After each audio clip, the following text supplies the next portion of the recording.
Atenção para o toque de 5 audiovisuais. Audiovisual! Audiovisual. Audiovisual! O audiovisual é Audiovisual! O programa de hoje é pra você dona de casa, pra você pai de família, pra você namorado, pra você namorada, pra você que ligou a TV agora no cantinho aconchegante do celular. Não saia daí e desfrute dessa deliciosa festa audiovisual.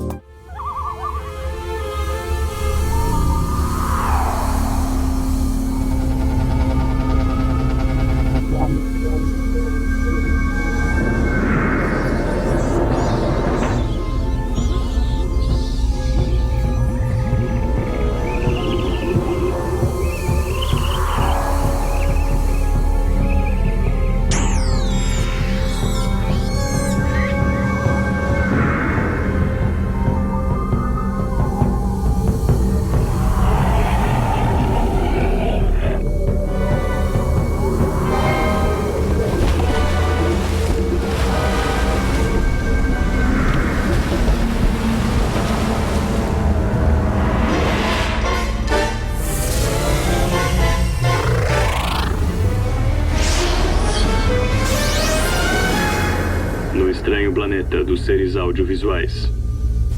Olá! Estamos aqui no Estranho Planeta dos Seres Audiovisuais. E hoje o nosso episódio é totalmente exclusivo e do jeitinho que você gosta, porque será acompanhado de uma máquina que mostra em tempo real a audiência do nosso programa. Então, antes de começar, vamos fazer uma experiência para testar nosso novo equipamento. Bem, pelo jeito nossa máquina de medir audiência está funcionando, então vamos começar nosso programa. Porque o programa de hoje é um programa para você. Quer dizer, é um programa sobre os programas que são para você. Quer dizer, é um programa sobre os programas que dizem que são para você. Os programas de auditório, as transmissões ao vivo de partidas de futebol, as pegadinhas e videocassetadas de domingo, os emocionantes finais de novela. Enfim, todos aqueles programas destinados a um grande público. E no episódio de hoje, vamos atrás deste público. Ou melhor, vamos atrás de entrevistados que nos ajudem a entender a relação entre o produto audiovisual e a chamada audiência. Desde sempre, meios audiovisuais como cinema, televisão e até a internet estiveram atrelados à busca por um público consumidor que garantisse o investimento das produções. Porque é assim que funciona a indústria cultural. E para falar um pouco do audiovisual na era da reprodutibilidade técnica, o nosso programa foi atrás do antropólogo Hermano Viana. Uma entrevista exclusiva para você. Hoje em dia, assim, eu acho que as coisas mais populares no Brasil, as músicas mais populares, os DVDs mais populares, assim, que está todo mundo vendo na rua, não estão sendo mais lançados nem pelas grandes gravadoras, nem mais precisam da grande mídia para circular e para fazer sucesso. Eu fico pensando em você. Se antes o popular tinha alguma identificação com essa indústria, para você se tornar popular, você tinha que ter algum acesso a essa indústria, a essa forma de distribuição. Hoje não precisa mais. O que a gente está vendo hoje é a construção de indústrias culturais periféricas e paralelas, sabe? Em todo o Brasil, nas periferias de todo o Brasil, tem sua forma e novos modelos de negócio também para isso circular. Cultura de massa, eu acho que está sofrendo uma grande transformação hoje. Eu não sei nem explicar hoje o que é que seria, né? Antigamente era uma produção cultural feita por uma indústria centralizada que tentava identificar o que é que a maioria gostava e fazer produtos para essa maioria. E hoje, por causa da transformação, acho que tecnológica e cultural do mundo, junto com o barateamento do equipamento de produção, surgiu também a possibilidade de você ter uma rede de distribuição que não passava mais pelos canais oficiais. E graças à cultura de massa, hoje não existe mais nada que só você conhece. É o Kurt chorando aqui. É que ele descobriu uma comunidade do Casavetes na internet que tem 12 milhões de pessoas. Ele achava que ele era o único fã de Casavetes no mundo. Peraí. É triste, mas é o caminho da humanidade. porque boa parte do imaginário popular de uma geração é construído pela cultura de massa. Os jornais, os livros, os filmes, os programas de TV, os comerciais, todos estabelecem um repertório na cabeça das pessoas. Eu posso, por exemplo, falar de famosas figuras registradas, sem ter que usar suas imagens e ter problemas legais. Eu posso fazer isso apenas usando o imaginário popular de vocês. Entenderam? Calma, a Ana vai nos ajudar a exemplificar. Pense no Mickey Mouse. Vocês conseguem vê-lo? E o Chapolin Colorado? Também conseguem vê-lo? Também. E o Michael Jackson na fase Thriller? Pense no Roberto Carlos, cujas imagens não podem ser usadas por razões legais. Lá está ele. E pense naquela cena quente do Instinto Selvagem. Ui, essa nem precisou de censura. E o vilão do 4º episódio da 3ª temporada do Jaspion? Bem, esse só um fã japonês de 36 anos se lembraria, mas isso também faz parte da cultura de massa. Jaspion! Para falar do audiovisual popular, a gente tem que falar do maior veículo pelo qual ele já se propagou. Também dizem que foi ela que transformou o seu cérebro em geleia: a televisão.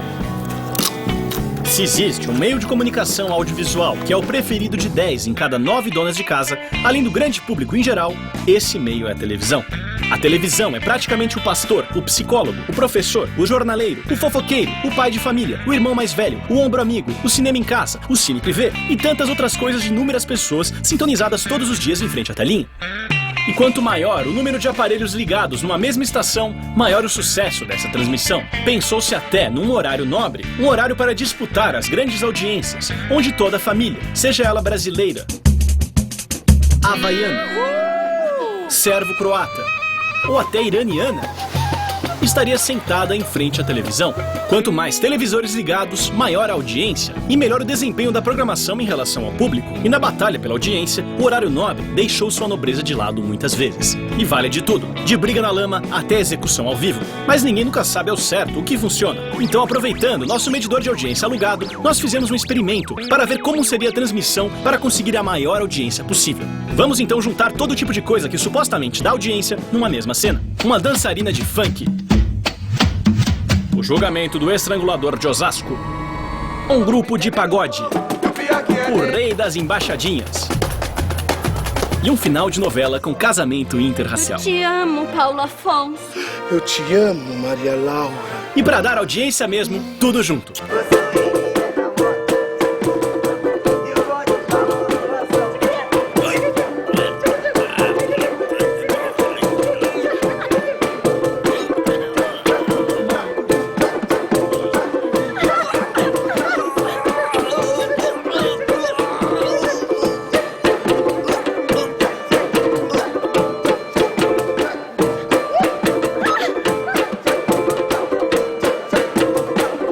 O experimento deu errado. Foi um fiasco de audiência. Sinal que não necessariamente fazer um programa para um grande público é fazer um programa apelativo. E agora chegou a hora de entrevistar o professor Tibúrcio, o Ernesto Varela, e um personagem ainda mais interessante, Marcelo Taz.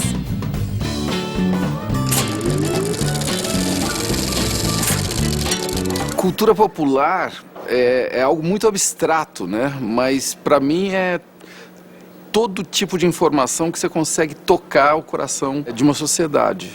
E às vezes a gente pensa que isso daí é só coisas muito ruins, né, que fazem, assim, tipo música brega. A gente não pode esquecer que a televisão é apenas uma caixa que produz sons e imagens. Você pode usar essa caixa para ver um filme do Bergman, do Kubrick, você entendeu? Ou para ver um jogo de futebol, ou para ver o homem descendo na lua. A finalidade quem dá da televisão é quem usa a televisão. Eu não só acho, como tenho certeza que o público é preparado para receber qualquer tipo de formato ou de assunto, desde que esse assunto seja bem colocado, seja colocado com qualidade. Porque se você pegar uma orquestra boa, tá? Boa, tem que ser boa, e botar para tocar Mozart no Jardim Ângela, você vai deixar 200 mil pessoas paralisadas por 2 horas, porque aquilo é muito bom. Neste instante que nós estamos, a televisão ainda é o grande veículo de comunicação de massa no Brasil, que já sofre uma influência enorme, né, de vários outros veículos, né, principalmente da internet. Esse mundo digital, ele dá uma durabilidade para as coisas muito maior, né? É o contrário do que muita gente diz, que fala que agora é tudo rápido, descartável. É o contrário, quer dizer, eu fiz coisas na década de 80 que agora tem mais audiência do que elas tiveram na década de 80. Por favor, você é comunista? Eu sou do Partido Comunista do Brasil. E esse cheiro de churrasco que nós estamos sentindo, vocês que são os responsáveis? Não, é da barraquinha do lado. Ah, bom, não é criancinha? Não, ainda não, nós ainda não comemos criancinha, não. Ah, bom. Legal. Isso dá, na minha visão, um certificado de qualidade. Você só vai rever coisas que valem a pena você rever. Eu nunca penso em se eu trabalho para o grande ou para o pequeno público, você entendeu? Eu acho que o que existe é você conseguir tocar o coração das pessoas. E às vezes são poucas pessoas. Fazer o quê, né? São poucas pessoas, mas é aquilo que você quer dizer. Mas antes da televisão, o que arrastava as grandes massas para uma experiência audiovisual era o cinema. E nenhum cinema atendeu tão bem aos anseios do mercado quanto o cinema americano. Sim, entendido menos como sétima arte e mais como entretenimento, do pior ao melhor filme americano, todos respondem às leis claras do mercado, que é basicamente uma: esquecer seus problemas e entrar numa história quando as luzes se apagam.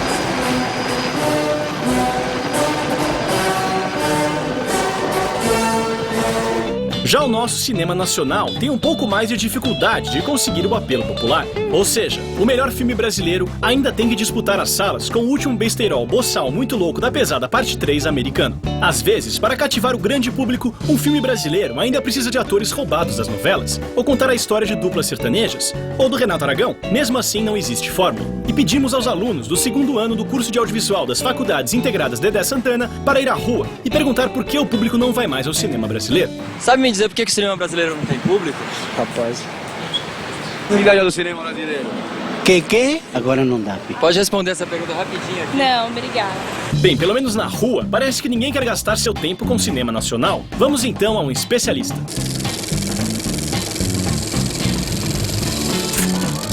Tudo bem, o Rogério Sganzella tem esse direito, mas, sabe, a maioria dos cineastas só faz isso. O Sganzella tem uma obra, como, sabe, o Bandido da Luz Vermelha foi bem de público e tal. Quer dizer, sabe, todos esses cineastas que, mesmo o Glauber, que a gente falou e tal, todos eles tiveram filmes que foram bem de público. O Dragão da Maldade fez mais de 2 milhões de espectadores, a gente tem que falar isso. Porque senão as pessoas ficam falando, os filmes do cinema novo não davam nada. Não é bem assim. O Macunaíma fez quase 3 milhões de espectadores. O próprio Deus e o Diabo na Terra do Sol fez mais de 300 mil espectadores. O pessoal do cinema novo, eles tinham muito claro essa coisa da necessidade de ganhar o mercado. Hoje em dia a gente sabe que precisa ganhar o mercado, mas a gente não se esforça nesse sentido. Porque o filme já está pago, né? Você já pagou todas as suas despesas do filme via as leis de incentivo, artigo 1º, artigo 3º, Lei Rouanet. E se o cinema nacional de hoje anda tendo dificuldades com os grandes públicos, já o cinema publicitário não tem o mesmo problema. E é ele que vemos no próximo bloco, quando entrevistamos Washington Oliveto e Caíto Ortiz.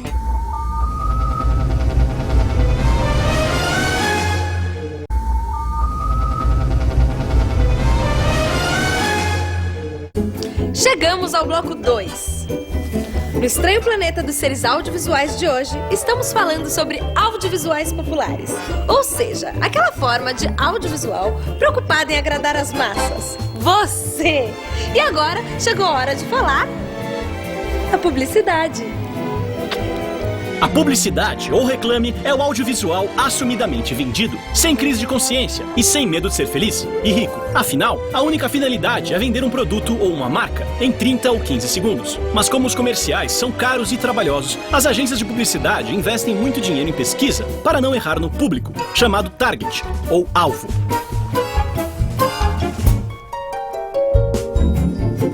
Mas não basta acertar o alvo. A propaganda tem que entrar na cabeça das pessoas, invadir e criar um interesse por um determinado produto que muitas vezes essa audiência nem sabe que existe. Nem sempre o que é dito nas peças publicitárias é verdadeiro ou minimamente realista, senão também não ia dar muito certo.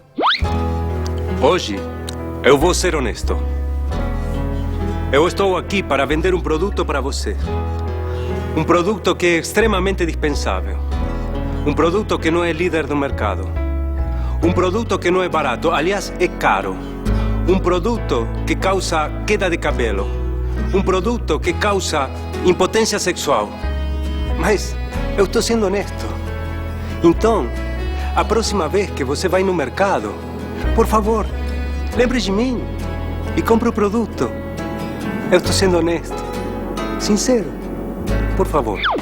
Bom, agora a gente vai falar com um dos papas da publicidade.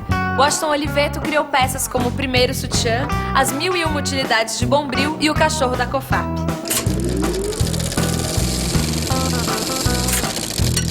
Não dá para dizer que o audiovisual é a melhor mídia para vender todos os produtos. Agora, o Brasil é um país de proporções intercontinentais, tem milhões de pessoas e, sem dúvida nenhuma, nos produtos de consumo, nos produtos que atingem muita gente, o audiovisual é totalmente fundamental e aí é a melhor mídia. A gente pode não ter dúvida alguma que a profissionalização e o auge da propaganda brasileira surge exatamente por causa do audiovisual, particularmente da televisão.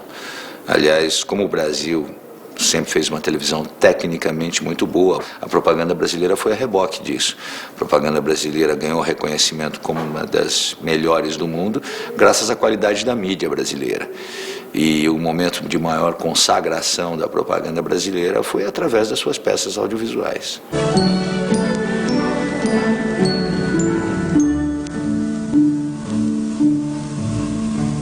Eu acho que pode-se fazer de tudo em termos de comunicação, desde que seja bem feito. E também, obviamente, eu acho que quando você faz de tudo, você tem que dar coisas de qualidade, mas de vez em quando também tem que ter uma pitadinha de vulgar, tem que ter uma pitadinha de não politicamente correto, tem que ter uma pitadinha de todas essas coisas que estão na vida e por isso precisam estar na comunicação. Mais do que um controle remoto nas mãos, as pessoas têm um controle remoto na cabeça. Se não for interessante, a cabeça delas desliga. Que muitas e muitas vezes acontece com todos nós, a gente vai a algum lugar e encontra dois produtos exatamente iguais e não sabe por que opta por um deles. Isso normalmente é resíduo de uma informação, de uma comunicação publicitária bacana que ficou na tua cabeça. Então você tem que imaginar que quando você faz uma peça audiovisual de comunicação, de publicidade, ela tem a função de atingir aquelas pessoas que estão naquele momento interessados por aquela categoria de produto, mas tem a função também de criar uma boa imagem daquele produto para todos, mesmo com a consciência de que você está falando com milhões de pessoas, você tem que criar mensagens que cada uma dessas pessoas, apesar de fazerem parte de milhões, fiquem com a sensação de que aquela mensagem foi feita para ela. Esse produto foi feito para você. Não para sua tia, para sua vizinha, para Pelé, para Maradona, para Madonna, para Michael Jackson, para João, para Maria. Não, foi feito para você. Por quê? Porque eu te amo. E já que estamos falando de publicidade, vamos recuperar um trecho da entrevista com Caíto Ortiz, que além de documentarista, também é publicitário. Eu ouvi uma vez de um figura chamado Carlos Manga, o Mangão, né? E eu ouvi dele uma frase que eu achei incrível. Ele falou assim: Caíto, a propaganda é uma arte submissa. E essa é uma frase que espelha bastante a propaganda para o realizador. Então, você é contratado para contar uma história que não é sua, que já tem problemas inerentes ao produto.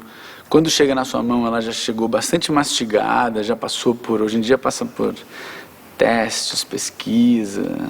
Eu acho que a publicidade, ela é melhor resolvida quanto e isso tem um quê de cruel e de maniqueísta, assim, mas ela acerta, ela atinge os públicos que ela quer atingir, para o bem ou para o mal. Você pode discutir se a publicidade é bacana, se ela é o câncer do mundo, isso é outra discussão, mas ela acerta. O mundo está mudando e a publicidade, assim como os programas de TV e o cinema, estão tendo que se adequar aos novos públicos.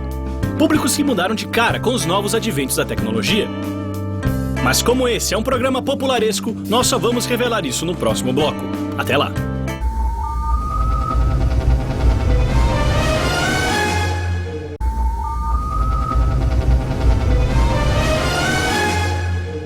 Chegamos ao terceiro e último bloco aqui no estranho planeta dos seres audiovisuais.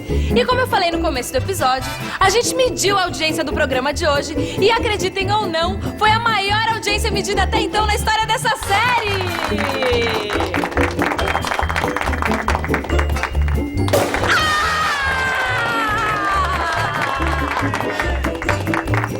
foi a única que a gente mediu. E a última, porque a máquina é alugada e a gente tem que devolver amanhã. Bom, não deixa de ser um bom motivo para comemorar. A noção de audiência está cada vez mais comprometida. Hoje, muitos dos canais buscam menos as grandes pontuações e mais públicos segmentados e com mais potencial de consumo certeiro. Daí aparecem programas e até canais específicos para adolescentes, crianças, donas de casa, idosos, homens solteiros, gays, etnias, evangélicos, mais evangélicos, cristãos, presbiterianos, árabes e até ateus. Praticamente tudo, quem sabe até beatniks. Boa noite, bem-vindos à Aeróbica Beatnik. Esta noite vamos tentar perder algumas calorias e ganhar algum autoconhecimento. Confusão sexual. Depressão existencial. Humano demasiado humano.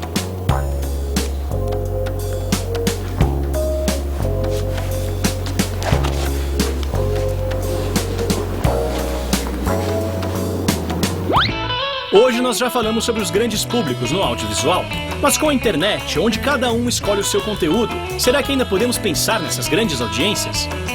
Essa é uma boa pergunta para fazer para os nossos entrevistados e concluir o nosso programa. Tem um público que estava acostumado a ficar sentado e receber tudo pronto. Aí vem agora a molecada digital, que é um público da era quântica, onde o mundo não é mais linear, onde não é começo, meio e fim, onde não tem o dia que acaba e no dia seguinte você recebe o jornal para você saber o que aconteceu no Brasil e no mundo, como eles falavam. Isso acabou. É uma transformação extremamente interessante, extremamente rápida, que ainda a gente está vivendo, está no meio do terremoto, tentando identificar o que é que disso tudo vai vingar, o que é que disso tudo... que outras formas de produção cultural vão surgir dessa reviravolta toda. Cada geração que passa são gerações mais treinadas para o convívio da comunicação. E é gostoso, mas é mais difícil trabalhar com essa turma, porque ela é mais crítica, porque ela tem outras alternativas. Para nós é melhor como desafio. Quando você atinge esse público de maneira eficiente, você tem um forte motivo para ficar orgulhoso. O poder está cada vez mais na mão do usuário e gera verdadeiras bolas de neve de audiência, de filmes que ninguém conhecia. A informação da televisão é uma informação única para muita gente. Elas veem aquilo porque muita gente está vendo e aquilo se transforma num assunto comum. O consumidor deixou de ser único e exclusivamente um receptor de conteúdo.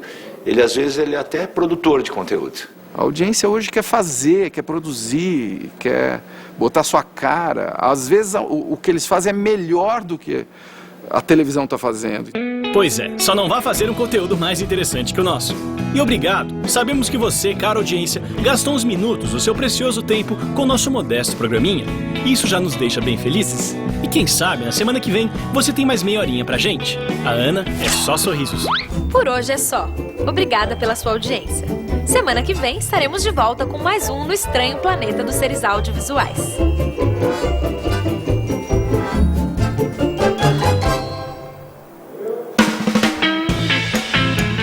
Vamos perder algumas calorias e ganhar algum conhecimento. 1. Privação de sono. 2. Desilusão total. 3. Confusão sexual. 4. Jean-Paul Sartre. 5. Homenagem ao soldado desconhecido. 6. Humano demasiado humano.